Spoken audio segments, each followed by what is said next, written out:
So welcome back to Kicking Ass with Tanner Stone. Today we got Ben Chase Motivation on the podcast. That's what it is, right? Ben Chase Motivation? It is. I mean, my name is Ben Cohen, but I'm starting to go by Ben Chase as well. I'm trying to call you by your new name. Like I changed my name.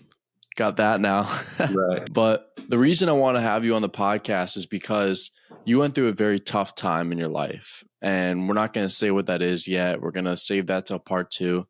But I really admire you and how you've totally flipped your mindset. I mean, ever since I've known you, you've always been an athlete. You've always been the best, the most hardworking person on the court, hardworking person in life. You're a natural leader.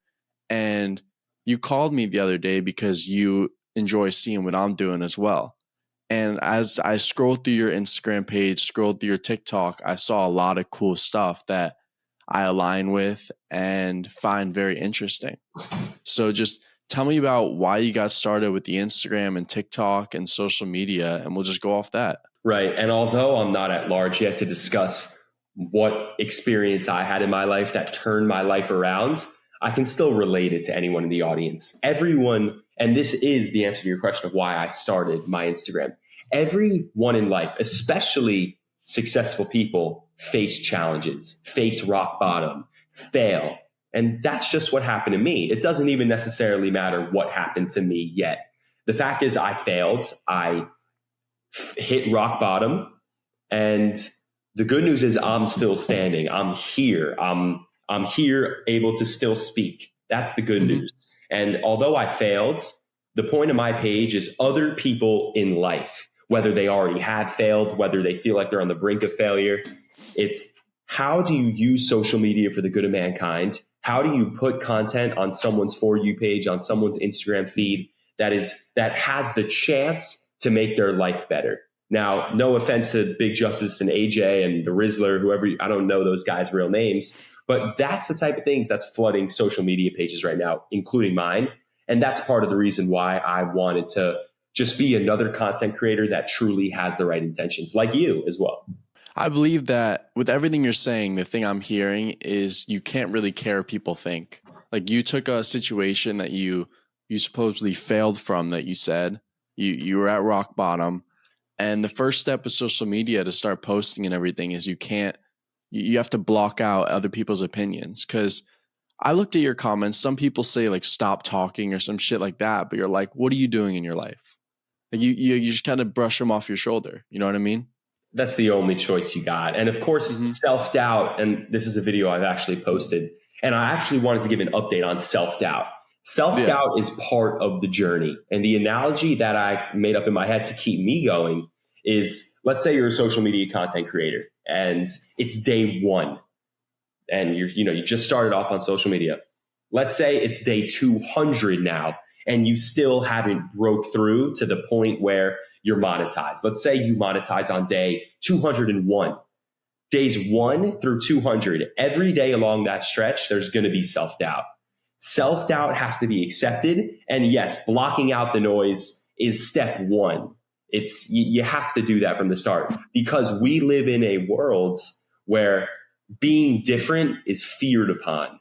Being new is feared upon by other people. Those are two things that are simply fears from others. And when they see other people doing something different, in my opinion, it touches on those insecurities. Those people then ask themselves, am I not doing enough in my life? And their first instinct is to hate. Their first instinct is to troll, as that new word that is. So when you see that hate to all the content creators out there, know that you are actually doing something right, not something wrong. And then there's one video, I totally agree with everything you said. There's one video on when I was scrolling through your page, one video really caught my eye and I was like, holy shit. College, is it the last 4 years to be a kid or the first 4 years of the rest of your life? And I really wanted to touch on that. So what do you mean when you said that sentence, that you put that sentence, that caught my eye? Right. Absolutely. And that's good feedback. The point that I'm trying to make is a lot, and my mother and I discussed this as well. When I first applied for college and everyone says it's the best 4 years of your life, and you hear that, and the things that you hear have impacts on you. But I then thought about it logically for a sec. If I'm 18 years old and I want to, God willing, live to 85, 90 years old, if you're telling me that 18 through 22 is going to be the best 4 years of my life, that's a pretty sad thing, if I'm being honest, because you have 60 more years to live after that. And those are not the best years of your life. Isn't the goal to progressively go up as your time goes on? And the reason that I said that is because there are people who go all out in college, let's say work hard, play hard. And I'm not even here to criticize them. However, if your mindset as a human being every single day is to not get better, and as your life continues to go on to get better and better and better, not for 4 years, for the rest of your life, that's where I think that mindset of college being the best 4 years of your life is a bit closed-minded. Mm-hmm. Yes, that's a once in a lifetime experience. However, in my opinion, it should not be viewed, and you should not be telling people as adults, I'm saying, that college is the best 4 years of your life. I'd rather look at it as an incredible experience that sets you up for the rest of your life.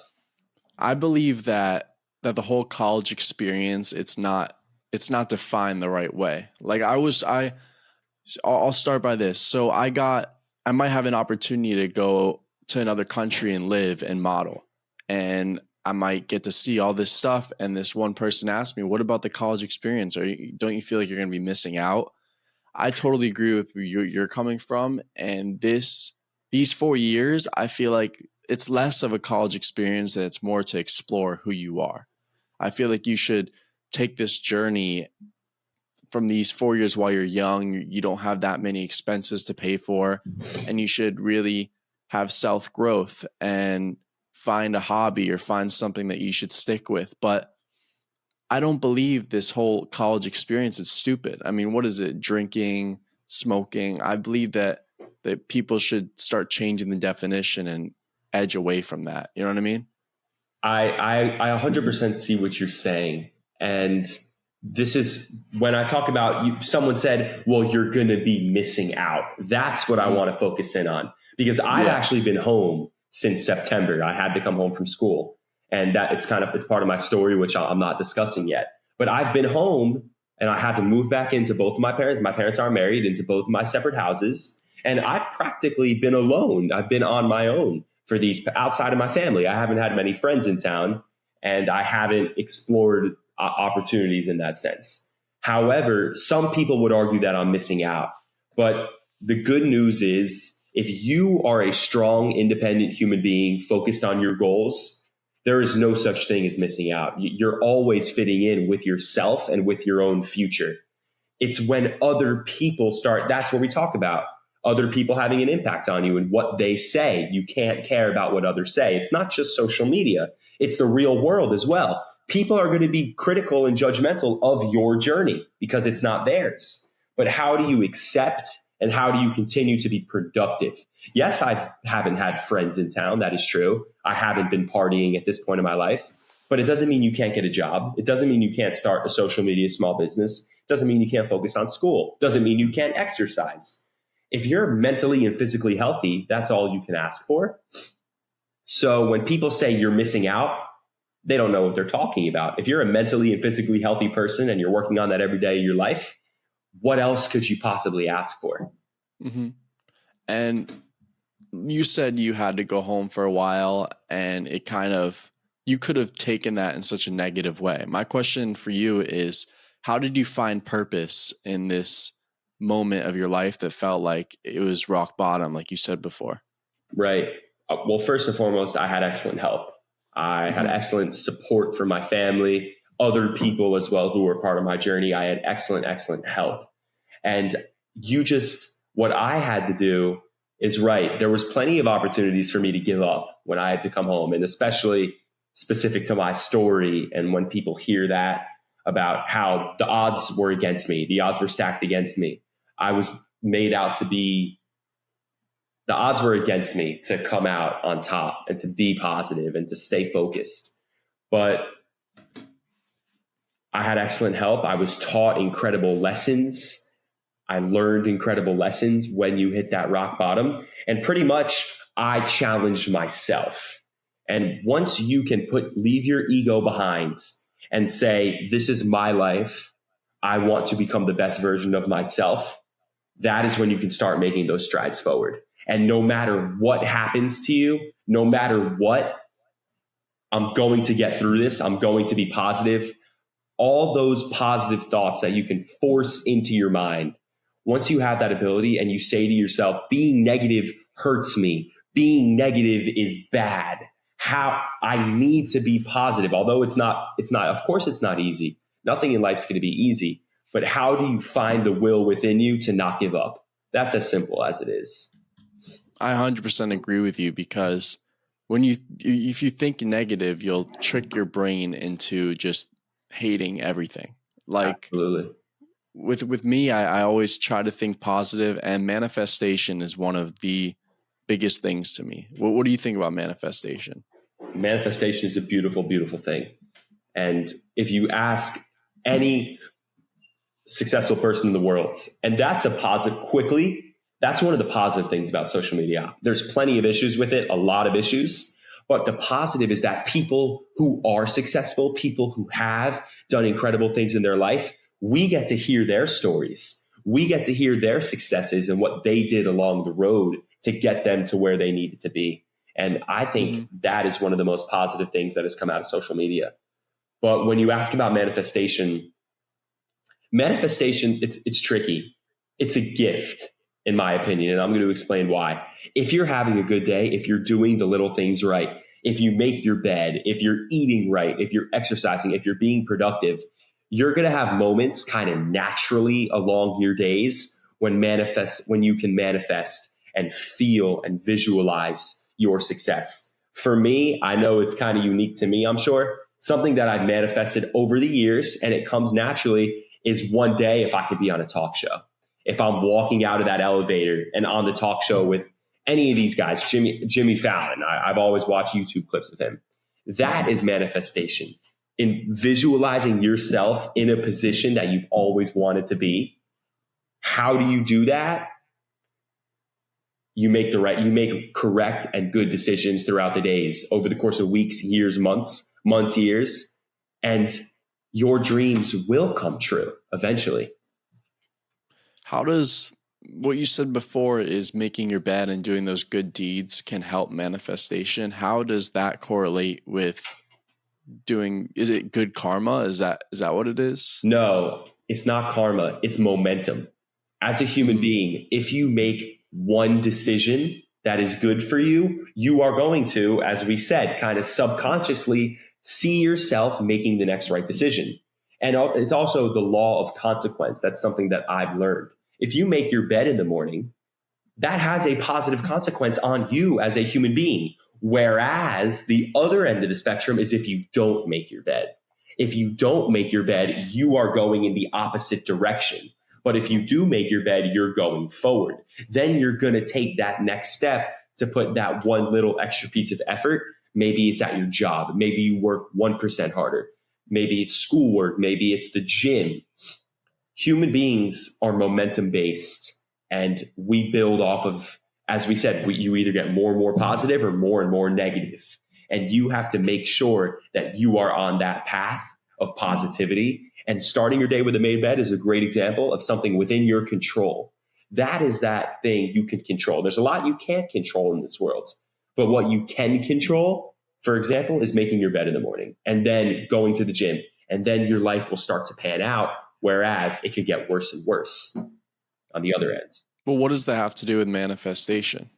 In my opinion, as your momentum builds, as you make your bed, then you go to the gym and you build momentum of positive thoughts and positive events that are going on in your life. Manifestation will come to you naturally because your self-esteem is higher, because your productivity is higher. And then those goals and dreams start to get more and more realistic. And that is where manifestation comes in. You tell yourself, I am going to do this. And then you visualize yourself achieving your goals when it might not have happened yet, but you're on that trajectory. If you're a drug addict, ice cream eating person sitting on the couch, you're not going your chances of natural and authentic manifestation are going to be lower than someone making all the right decisions in their life. I see exactly what you're talking about. Because if you think positive and you do all these positive traits, you'll trick your mind into always thinking upward instead of downward, and you'll manifest more and more. Absolutely. So back to, I heard you say in that sentence, you said confidence and self-esteem. Did you always have that growing up, or did you have to kind of work your way to get to that point? Well, confidence and self-esteem, it's an infinite playing field. You're never going to be confident enough. You're always going to have to work on those things. However, there was definitely a point in my life when I thought I had all the confidence in the world. I thought I was the coolest kid in the world. I thought I had all the self-esteem, but in fact, I was lost. And I wasn't the person that I was raised to be at that moment. But I was lost by definition. I didn't know any better. And I know that there's people out there right now, and I would specifically tone in on the college kid who right now might have that sense that they are on top of the world. However, they might be drinking 4 or 5 nights a week. They might be using drugs to a certain extent. And that to me is someone who is currently lost. But the good news is being lost is okay as long as you realize it. So the answer to your question, was I always confident and did I always have self-esteem? At some points in my life, I did, but I was lost at the same time and I wasn't the person I wanted to be. I'm fairly happy with who I am right now. Don't get me wrong. There's always room for significant improvement. And I'm focused on that. But right now, I am confident and proud of what I've accomplished since I hit rock bottom. But that doesn't mean I'm not focused on exponential growth still. So what I heard you say is people kind of have an ego in college and they think that they're confident and stuff. But what is the difference between that, which I would say cockiness, and confidence? What's the difference between those two? And that's one of the golden questions of life. And that's something that my mother actually raised me around. She always brought that up. And I don't know the definitive answer to that. I don't. But what I do know, the difference between cockiness and confidence, the only thing I know is that you have to look in the mirror as a human being and you have to judge yourself and you have to ask yourself, what are my intentions? If you're the kid who goes around making fun of people, if you're the kid who goes around judging others, if you're the kid who is not approachable, if you're the kid who has a negative attitude, if you're the kid who doesn't have a smile on his face too often, and you think you're confident because you're doing all those things, I would suggest that you think again and you ask yourself those questions again and ask yourself, no one else, if other people are going to judge. So the answer to that question is look in the mirror and ask yourself, are you confident or are you cocky? Is there room for correction or do you not feel as though that is? When I looked in the mirror, I saw a lot of room for improvement. But right now, what I'm focused on is with my social media platform is helping others. So I'm focused on that. What I'm saying, I'd love for people to reach out to me and just ask me questions and see if I can help. And I've gotten some good feedback. I have spoken with some clients, you might say. So right now, do I feel like I'm exuding confidence and doing things for the right reason? I would hope so. But there's probably going to be people out there, no matter what, who think that you're cocky, just because you're putting yourself out there. But I actually think those are the people who have insecurity issues, not the person who's promoting himself on social media. I 100% agree with you because social media isn't the full story. You see a lot of things on social media about maybe negative things or motivational stuff. And the first thing that people want to do is, what can I take from this person and pick at them to make me feel better about myself? And I feel like all this stuff on social media, people look at your page and they see what they see, but they don't know who you are. So my question to you is, how does everybody need to go through a tough time in their life to find out who they really are? And that's what I'm trying to figure out. And a purpose of my page is to actually prevent people from running into a serious failure and to give them advice that I've learned from my failures. However, no matter what, I do think failure is a part of the journey. Hopefully not to the extent that I had to fail, but to the extent that human beings have to experience failure for themselves to truly know what it means to succeed. And if my story, once I'm at large to speak about it, can prevent one serious thing from occurring, then I would have done my job, in the sense that to just inform people about decision making and about consequence and how everything you have has consequences. So in short, I would say failure is definitely a part of the journey to success, trial and error. However, there's levels to it. And if people could get through in life without failing to the extent I did, that would be a good thing. I think, again, we're only 19, so we don't know all the answers yet. I feel like that your goal, not picking at you or anything, but I feel like your goal is more of how to bounce back from a failure, how to bounce back from a tough time instead of how to avoid it. Because if you try to avoid it, you'll focus on it so much and you'll kind of manifest it in a negative way, if that makes any sense. That's a good point. And that might be something that I have to work on then, thinking about things in the worst case scenario. And that's after what happened to me, that's kind of where that comes in, just worst case scenario. And that isn't how we should live our lives at all. I agree with you there. And that's something that I probably have to work on. But bouncing back from failure, I like that. However, giving people life advice to just put them on a better trajectory is, instead of avoiding failure, I think is the way that I should have said it. And I've spoken to close friends about this. Some of them have turned to me. And it's pretty much the basic advice that I go over on my page. It's positivity, it's consistency, it's routine, it's confidence, it's discipline. Those are what defines a successful person. Discipline's huge. Discipline. I mean, I just think of Kobe Bryant and Michael Jordan and who they were as human beings. Yes, they were 6'6" and incredible athletes, but so what? They were in the gym for 12 hours a day, every single day for 20 years. Sure, they were 6'6", that helps. But the reps that those two guys got in, incredible how much hard work they put in. I don't care how tall or genetically gifted they were. If Michael Jordan never went to the gym, he would have not been in the NBA. It's all about work ethic. It has nothing to do with being special. And that's Tom Brady's quote. It's not about being special. It's about, I think, literally all those adjectives I just said. Discipline, routine, consistency, hard work. That's Tom Brady's words. I agree with you, because to a certain point, I said this on a lot of podcasts before, you have motivation until you don't anymore. And then you have to tune into your discipline, because you wake up, you're like, I'm going to work out, I'm going to do this on and on and on. And then one day you're like, shit, I don't even want to do it anymore. And then you have to tune into your discipline. Absolutely. And that's where it comes in, logic versus emotions. Logically, we could map out how we're going to take over the world. We could say, all right, so we're going to start a company. We are going to find 1,000 clients. We are going to talk to our clients, and then they're going to buy our product. Logically speaking, you could do anything that you say, and those things could come true. But on every step along the way, emotions as a human being come into play. And then how do you deal with your problems once the emotions come in? Logic is one thing, but emotions are part of the journey as well. How do you battle through emotions, or how do you control your emotions on the journey towards success? And you can't ignore that. That's human instinct. That's part of the journey.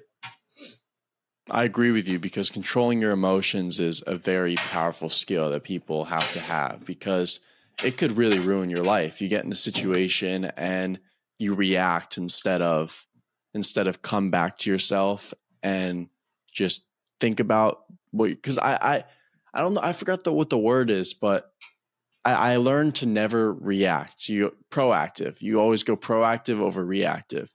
If you react, you'll say stuff you don't mean, or you'll just be a version of yourself that you'll end up regretting after, or you'll end up looking back at it and seeing, what did I just do?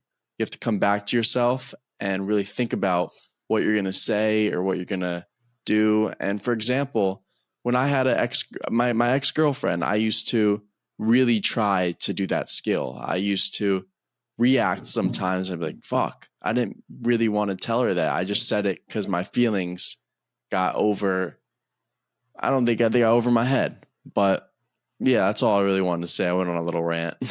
No, I get it. I think that's a great example too with relationships. Being proactive. At the end of the day, you have to make the decisions that are in your best interest. And being reactive and punching someone in the face or calling them a name that you don't like is a destruction of a network. Whereas if you can rise above and be the bigger person, you are making a decision that is within your own best interest. And it's always important to remember, if you're in a situation and you're person A and someone else is person B, person B says something ridiculous, says something outlandish, says something personal, takes a personal attack. If you yell back at them and get all mad, person C, 100 feet away, both of you look the same. You both look like fools because you're both yelling at each other. So how do you stay calm, stay composed, turn the other way and walk away and not even entertain the nonsense from person B? So that person C, what if person C is the billionaire who's looking for that person to hire for their company? When they see both of them arguing, he's going to walk away. But when he sees person A take a deep breath, say, maybe give them a hand and walk away, person C is going to go walk over to person A and offer them the job of a lifetime because they have respect for them. So I think the line is, a fool and a smart person arguing look the same from a distance. You said that better than I could have ever said it. Wow, that was a great example. And that really reminded me of what masculinity is and how people look at it. And because I feel like when you think of masculinity, you think of the strongest person in the room. You think of someone who would win a fight. But I've kind of grown after listening to you and hearing a lot of stuff on social media that masculinity is more of the bigger person and someone who could take a deep breath and step back instead of getting violent. What do you think about masculinity? I actually haven't. Masculinity has not been something that I've thought of. But after your example right there, I think it's a great topic. Absolutely great. Mm-hmm. Right. Because society is built around the fact that the strongest person in the room, the person who is going to get the last word in. But masculinity, I don't even care what you call it. Someone who is the guy who could win a fight, or not necessarily that part, but the person who is going to get in the last word, the person who is going to make someone else like outword someone else or maybe put them down and it seems like they come out victorious. That is not the attributes of a successful person, not even necessarily someone with a great masculinity. I don't know the exact definition of masculinity. However, as a man or as any human being able to be the bigger person and walk away from situations, stay calm, stay composed, keep your emotions intact, those are all making decisions and having emotions that are within your best interest. So if someone's defining masculinity as whatever they're defining it as, and people are going based off that standard, then there's definitely an issue with that. Whereas, I'll look it up right now. The definition of I'm actually curious. Of masculinity. I don't know if my screen shares during this. I assume it doesn't. No, we can always pop it up. Yeah. Masculinity, qualities or attributes regarded as characteristic of men or boys. Handsome, muscled, and driven. He's a prime example of masculinity. Now the brain rot TikTok definition of masculinity versus the real definition of masculinity makes sense. That word disciplined is in there. Absolutely. Someone who's in a fight and fights back for no apparent reason, that's not being disciplined. That's being stupid. So the true definition of masculinity is something to strive towards. However, this made up societal definition of masculinity is something to veer away from. What other things do you see that's more that the societal definition and the real definition is different that you like to touch on and think about? Right. I think about I like to give things in examples. I feel like that's the best way of conveying a point. Let's go back to person A and person B. Person A is minding his own business. with a girl, or doesn't have to be with a girl. And person B, they're both guys, says what's good, and he calls him some derogatory term. He belittles him. His boys, person B's friends, might hype him up for that because he was poking fun at someone. He called him a name. He might be bigger than him, and he called him a mean name. Let's say, I'm trying not to use any profanity, and he called him that name. And now you could say whatever you want. And then his friends hyped him up in the back because he looked like the man. Or let's take it to the bar setting. Person B is a guy, and he goes out to a bar 6 nights a week, and he gets the most drinks, and he buys shots for everyone. He now has a sense of masculinity, let's say, and that comes with spending money recklessly. And I'm not here to criticize any alcohol substance, but that he now feels like he's in a great position. It's tough. I'm having a problem kind of describing between the societal term and, like, what would you, when you first brought it up, masculinity, discipline, and that societal term of a man and what a man is supposed to be, maybe physical violence, I would say, fighting, like being able to fight back when for no apparent reason. That would define someone as masculine, whereas that is a sign of not being in control of your emotions and doing something that's not in your best interest. You said it very well, and I like how you always use examples and stuff like that. It's good. I mean, I feel like masculinity is just kind of a protector, someone who could protect their family and their loved ones. That's just with me. That's my goal of masculinity, what I want to achieve.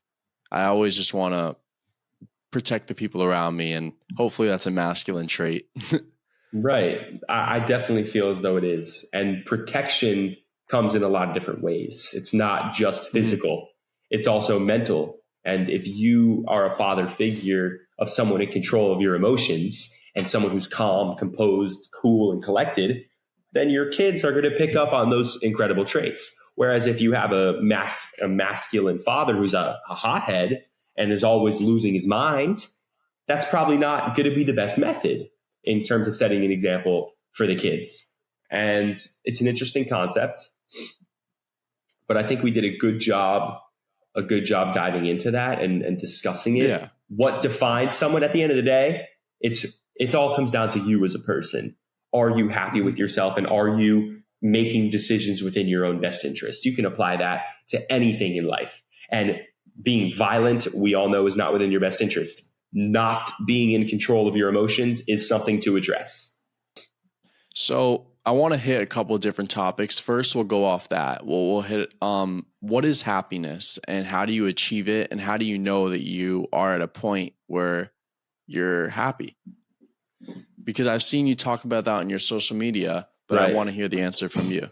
So in terms of, if you want to specifically look at happiness, in my life, I look at 3 different domains that, in my opinion, can reach the ideal human lifestyle. I focus on success, I focus on happiness, and I focus on productivity. And actually, we can make a bit of an equation out of this. In my opinion, happiness plus productivity equals success. I'm focused on being a successful individual. What does success mean to you? To some people, it means making $1 billion. That's not my definition. My definition is happiness and productivity equals success. However, you cannot have happiness without productivity, and you cannot have productivity without happiness. And when you put them together, you have success. And here's what I mean by that. Trust fund babies. That is someone who could maybe have happiness, but are they productive? Someone who is given everything. They have all the money, they have the mansion, they have the house. Are they truly going to be productive in their life? And the reason why I point that out, if you are not productive, you are not able to experience true fulfillment, where you work, you do something productive, and then you get something out of it. People who are given everything. I feel like a word to say what you're kind of saying is purpose. Purpose, absolutely. Purpose falls into this equation as well. And productivity is a massive thing. And then we look at happiness. Happiness to me is hobbies. Hobbies are a massive component of life. And actually, I have been adding to my bag of hobbies. I've always had basketball, but that's really been it. But picking up golf for me has been massive because it's just another hobby that you can do for the rest of your life.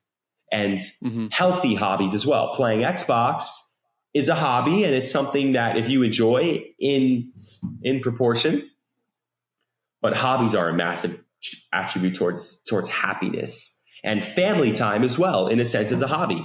And then you come in with routine. If you're barbecuing with your family once a week, that's something you look forward to. That, in a sense, is a hobby because you're cooking.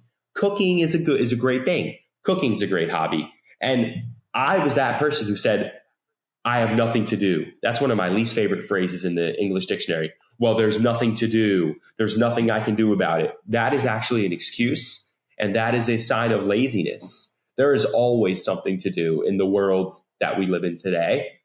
So if you can master happiness through hobbies, productivity through purpose, work, school, and consistency and routine, that can yield success, in my opinion. I love your answer. I love the equation and how happiness and productivity and the stuff that you kind of always have to be doing something and looking forward to something for happiness. And I wanted to talk about that because with my life, I get the most happy when there's something down the road that I just see the light at the end of the tunnel and I just want to keep working towards that. I have something to wake up for every day. So I feel like happiness is to have something that gives you purpose, to have something that you want to smile for, something you want to wake up and do. And when I don't have that, when I don't have a goal, it's just I get sad. But I wouldn't say I'm sad or depressed. I would just say I'm not at my peak happiness that I could be at. I think that's the light at the end of the tunnel, I think, is a great analogy. And having things to look forward to is a key towards happiness. That's where hobbies can come in. What's that thing that you're looking forward to? Maybe you're working towards going on a trip with your family, and there's a monetary aspect that has to come into that. That keeps you motivated. That can keep you disciplined. And then the light at the end of the tunnel is enjoying yourself and enjoying life. Vacations are a beautiful aspect of life, and that's happiness. And that's what human beings should work towards. And finding happiness is, again, it's an infinite playing field. You're always in ups and downs. That's a huge thing, ups and downs. You have to embrace your lows. It's part of the journey. And we've said this a million times for good reason. You're not always going to be happy. There's going to be days when you don't feel good. But those are the days where if discipline, and I'm still working on this, if discipline can kick in on those days that aren't your best days, success is in your future. Absolutely. So I love the way that you put everything into perspective. And the next thing I want to talk about kind of goes right with the highs and lows. Does everything really happen for a reason? Because you go through life, you go through the good times, the bad times, the things you learn from, the things you might regret in the moment, but later on, you're like, that kind of made me who I am today. So does everything happen for a reason? And do you have any regrets? So through my experience of failure and hitting rock bottom, I have started to believe that everything does happen for a reason. And I want to bring in an interesting quote that I get from athletes. Mm-hmm. Athletes are a big inspiration for me. There's people that I look up to in a lot of different ways, in a lot of different sports.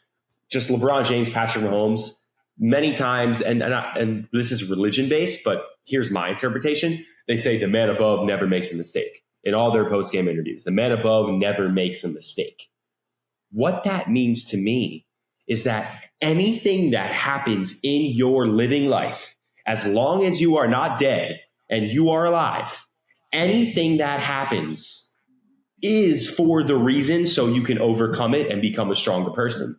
So absolutely. Do I think things are predetermined? But I feel like the phrase everything happens for a reason is the fact that life is, in a sense, a game.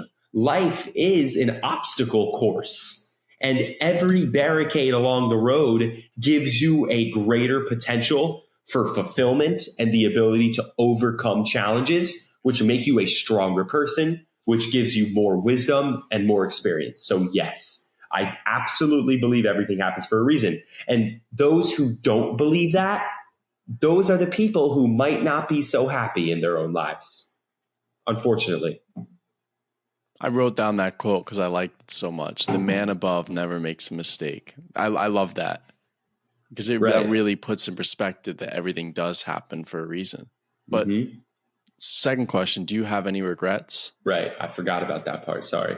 Do I have any regrets? That's not really something I've ever thought about in a sense. However,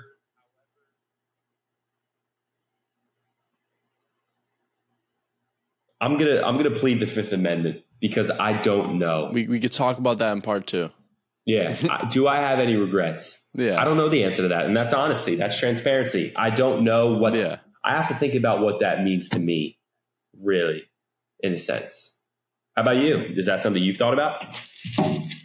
I say it all the time. I've done some bad stuff in my life. I've done some good stuff, and I've done some stuff that I'm not really proud of. But at the end of the day, if I could take away the things I've done that I supposedly regret, I wouldn't be who I am today, like I've said before. And like you said, the man above never makes a mistake. If he took my life and put me where I was when I made those mistakes, and I battled through them. I did what you're trying to teach people on your platform, how to bounce back, how to maybe avoid that stuff that you go through. I wouldn't be who I am today. I would never have started this podcast if I didn't go through such a tough time in Thailand when I was crying to my dad I wanted to leave. But I stayed there, battled through it, ended up losing 20, 30 pounds. I did a fight. Like, I wouldn't do all this stuff that I'm so proud of today if I regretted the things that I did that I wasn't proud of. Right. I think the answer to the question is no. You're not supposed to live life with any regrets. And that was a low point for you. You were on the other side of the world dealing with adversity, we'll say adversity in that sense. And you didn't quit. You leaned on your support system and you overcame challenge, similar to me, no matter what the challenge is. Every human being, again, and I know this is a bit deep, but and this is to bring in some current event, after seeing what just happened in Tallahassee the other day, I'm guessing you heard about that, obviously. Mm-hmm. Yes. Because I had friends in Tallahassee. Life is a gift. And every single day that you are alive is a gift. And living life to the fullest is so important that you don't have time to regret anything. You have to look forward and appreciate where you are right now at this very moment in time and focus on how are you going to live the best version of your own life. I love that because a lot of people get so stuck with living in the past or future tripping about something that never even happened. And they put this fake knowledge in their mindset of something that hasn't even happened yet. And I don't know. I talked about that in my previous podcast, but before we finish up here, what's the biggest piece of advice that you could give to the people watching and people? What do you want someone to take away from Ben Chase Motivation? Well, first, I'd love for them to stay tuned because this is a passion of mine and I don't continue to stop until I reach just forever, we'll say. But right now, the best piece of advice that I could give someone, I think that's a great question. The number one piece of advice is to start putting new meaning to things in life and to start appreciating life more. I guess we'll put it in the form of a goal because that's what I like to do with daily challenges. Every single day, to anyone listening to this, pull out your phone, open your notes. This will take probably 20 seconds out of your day. Say 5 things that you are appreciative or thankful for in your life. Life comes with a lot of stress. Human beings complain a lot. Human beings always think about how much better their life could be. However, when there is so much to be thankful for, begin every single one of your days, even just do it once so you could start training your mind, as we said, to think about these things. And remind yourself about what you have to be thankful for and what you have to be appreciative for, what you have to be grateful for. Maybe it's the simple things. Maybe it's the fact that you have money in your bank account so you can go buy breakfast. Maybe it's the fact that you have 2 parents who care about you. Maybe it's the fact that you're in an incredible school at an incredible college. Maybe it's the fact that you have a job that you like. Maybe it's the fact that you have a great significant other. Maybe it's the fact that you can exercise every day. I mean, these are just some examples. And the point that I'm saying, everything that I said, not everyone in this world, not everyone in this life has the ability to be grateful for those things because they don't have those things. So in order to get you through your tough times, remind yourself about what you're grateful for and see what starts to happen in your life. That was an amazing answer, because through this podcast and through that final piece of advice you gave, I feel like your whole goal is to change people's mindset or viewers' mindset from negativity to positivity. Because what you just said, it's really write down things that are positive in your life and stop focusing on these negative things, because everybody wants what they don't have. That's just a fact. And when you focus on the stuff you don't have, you don't really appreciate the stuff you do have. So I really enjoyed talking to you, Ben. And if you're watching this, if you've gotten this far, there's going to be a part 2 that's going to come out, and it's going to really say the true story of everything. And you're going to love it. So stay tuned. Is there anything else you want to say before we finish up? Just, I wrote down in my notes, negativity to positivity is being a part of my purpose. I think that's a great slogan. I think that's a great representation of my brand. And I appreciate you for having me on. I had a great time. And I really look forward, again, something I say to a lot of people, whether they believe it or not. Hopefully our careers cross paths at some point. And our careers just crossed paths. So that's an accomplishment. We have been working for, I'm sitting at around 3 weeks. You're probably at over a year with your brands, I would say at this point. Almost 2 years, yeah. Wow, almost 2 years. So that's a lot to be proud of. And it's not about the results. Focus on the journey, focus on the process, and the results will speak for themselves in the form of you as a person and down the road in the form as a career. So I'm at my point of your journey, you're at yours, and all there is to do is be excited. Excitement.